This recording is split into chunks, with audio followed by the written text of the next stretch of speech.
Samakailan lamang nadiskubre ni Princess Punzalan na meron pala siyang kakayahan sa pagpinta. At ayon pa sa kanya, hindi niya kinokolekta ang mga paintings na ito, kundi pinamimigay niya sa mga taong malapit sa kanya. Dagdag pa ni Princess, ang bawat painting na kanyang ginagawa ay merong mensahe na nais maipaabot. Tulad nitong father and son na nirigalo niya sa kanyang kapatid na naulila na rin sa ama. Gusto ko iparamdam sa kanya na God is a good father, na you can rest on God. Alamone naman ang binigay ni Princess sa kanyang kaibigan na isang ulirang asawa at ina.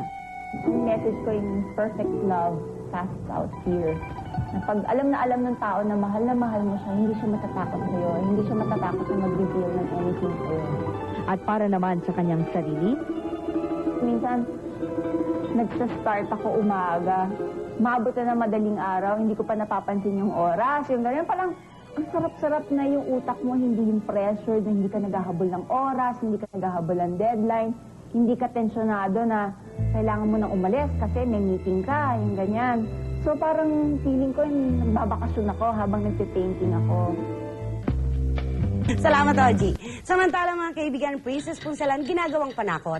Kung noon po mga kaibigan ay mga multo at aswang ang binabanggit ng mga magulang kapag dinidisiplina nila ang kanilang mga anak, ngayon po ay ang pangalan lang ni Princess Punzalan ang mula sa puso ang kanilang binabanggit kapag tinatakot nila ang kanilang mga supling.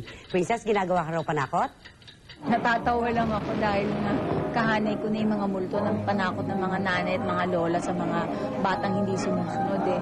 Pero iniisip ko naman, sana man, huwag niyo naman gawin yun dahil kawawa naman yung bata. Dahil tuwing nakikita ako ng mga bata, umiiyak.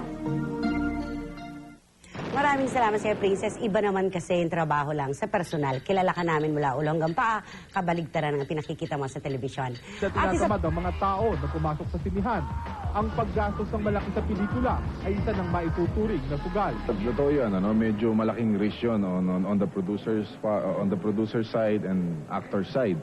Pero we have to gamble eh. If we will not do it, who will do it? Kung ito man ay sugal, tinitiyak ni Bong na mas malamang ang kanilang panalo. Naniniwala siya na basta't maganda ang pelikula, papasukin ng tao. Dito sa Peping Agimat, binusisi nilang mabuti ang bawat eksena. Hindi lang ang special effects, maging ang costume at makeup ay talagang pinagbuti. Lalo na ang kina Princess Punzalan at Jess Lapid Jr. na gumaganap bilang mga kalaban ni Bong. One time pag uwi ko, hindi pa ako nagtatanggal ng makeup.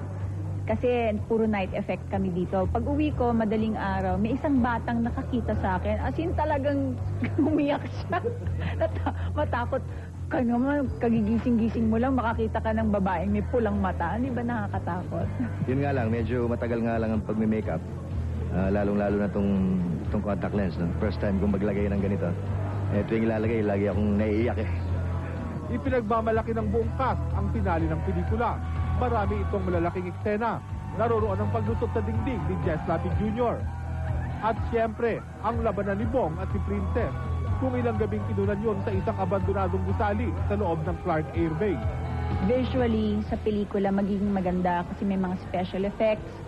Meron yung lilipad ako habang hinahabol ko siya. Fantasy talaga, pang mga bata. Nung natalo ko si Princess, yung niya, from ashes, naging naging abo siya, nag-form sa langit yan, yung mukha niya ng langit. Yung mga clouds, nag-form ng mukha niya, sabihin niya, hindi pa tapos ang laban. Ganon.